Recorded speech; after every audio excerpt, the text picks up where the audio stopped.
Hi, welcome to Touch to Click. In this video we'll show you how to turn on keyboard sound on Android so you can hear a sound every time you type.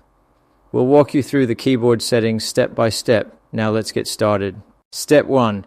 Go to the Settings app by tapping the gear icon on your home screen or inside the app drawer. This is where you control all system and input related options on your phone. Step 2. Scroll down and tap on Additional Settings, which is usually found near the bottom of the menu. This section gives access to more advanced system controls. Step 3. Tap on Languages and input to open keyboard and typing options.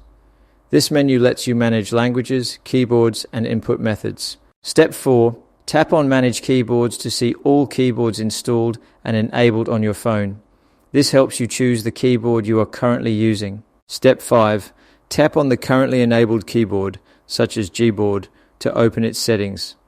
This step is important because keyboard sound options are found inside the keyboard's own settings. Step 6. Tap on Preferences to customize how the keyboard looks and behaves. These settings control sound, vibration, and key press feedback. Step 7. Scroll down to the key press section and turn on the keyboard sound toggle. Once enabled, you will hear a sound every time you press a key. Thanks for watching, and don't forget to subscribe to Touch to Click for more helpful Android tutorials.